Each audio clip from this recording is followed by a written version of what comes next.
Assalamualaikum warahmatullahi wabarakatuh. Jumpa lagi dengan Torang Pionir. Nah, kali ini Torang berada di kampus Gorontalo, tepatnya di Universitas Muhammadiyah Gorontalo. Nah, jadi kali ini tim Pionir mau melakukan belusukan. Nah, kira-kira belusukan kali ini tentang apa sih, Nur? Nah, jadi belusukan kali ini Torang itu mau bertanya sama beberapa mahasiswa yang ada di kampus ini. Dan Torang mau minta dorang menjawab dari beberapa pertanyaan yang ada. Penasaran? Yuk, check it out.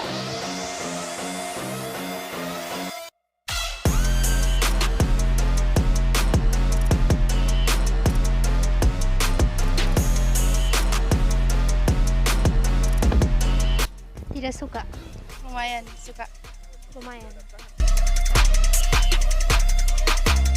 Karena untuk apa menyukai K-pop sedangkan itu hanyalah ilusi begitu.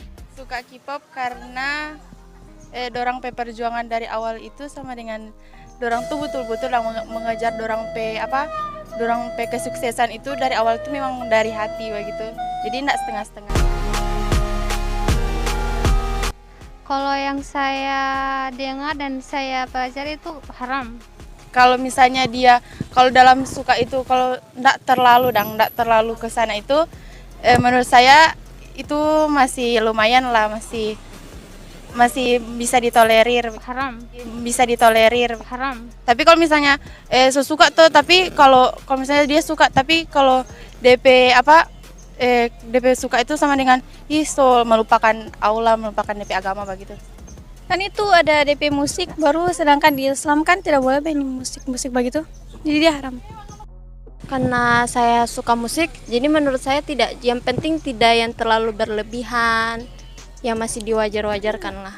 Haram karena itu tidak dijelaskan, tidak ada hadis maupun ayat-ayat Quran menjelaskan bahwa itu secara terinci atau secara tersurat bahwa menonton K-pop atau hal-hal seperti itu adalah hal yang haram. Kalau dipikir-pikir itu karena di masa pandemi seperti ini ada yang sama dengan mengejar sekali dengan ada yang mengejar sekali terlalu suka dengan BTS itu, akhirnya dorang di masa pandemi ini tidak memikirkan DP masa pandemi itu, cuma memikirkan saya itu harus mendapatkan ini merchandise ini begitu. Saya juga belum tahu soal berita itu atau soal yang kabar-kabar soal BTS saya juga belum tahu. Cuman saya ada memang K-popers tapi mungkin K-popers yang lain. BTS itu saya cuma tahu kalau mil BTS itu dia belum halal, artinya dia haram kan. Cuman ada beberapa orang yang membeli itu, ya itu tergantung mereka. Kalau mereka suka ya mungkin saja mereka beragama lain. Tapi untuk orang yang agama Islam untuk membeli mil begitu, itu kayaknya seperti menghambur-hamburkan uang saja, karena itu hal yang tidak terlalu penting. Masih banyak bisa dibandingkan dengan melihat fenomena yang ada, masih banyak yang harus dibayar daripada membeli hal-hal yang tidak sepenting itu. Sangat diprihatinkan sih, karena pemuda-pemudi itu hanya menghalusinasi dengan apa yang tidak ada. Sahabat Pionir, BTS Meal sebenarnya hanya paket makanan yang sudah biasa dijual. Namun yang membedakan adalah tambahan kemasan yang berwarna ungu dan dilabeli grup K-pop BTS yang sedang digandrungi pemuda di berbagai belahan bumi, termasuk di Gorontalo. Sampai-sampai ada sejumlah orang yang menjual kembali produk itu dengan harga yang relatif mahal untuk para fandom.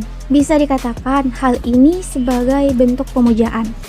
Terlihat bagaimana sang idola mampu mempengaruhi gaya hidup mereka, mulai dari style pakaian, bahasa, makanan, dan tingkah laku pun banyak ditiru. Perkataan idolanya jadi panutan, bahkan jadi quotes of life.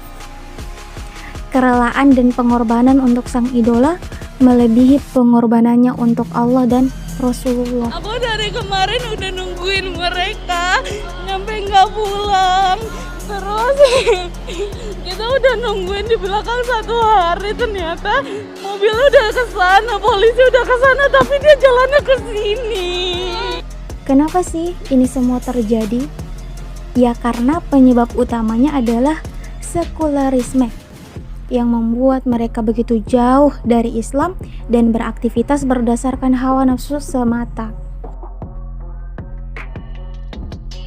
Beragam macam alasan yang dilontarkan oleh fans-fans demi membenarkan pemujaan yang mereka lakukan, sehingga Rasulullah bukan menjadi panutan, waktunya pun habis untuk idolanya dan lupa sama kewajiban dari Allah Subhanahu wa Ta'ala.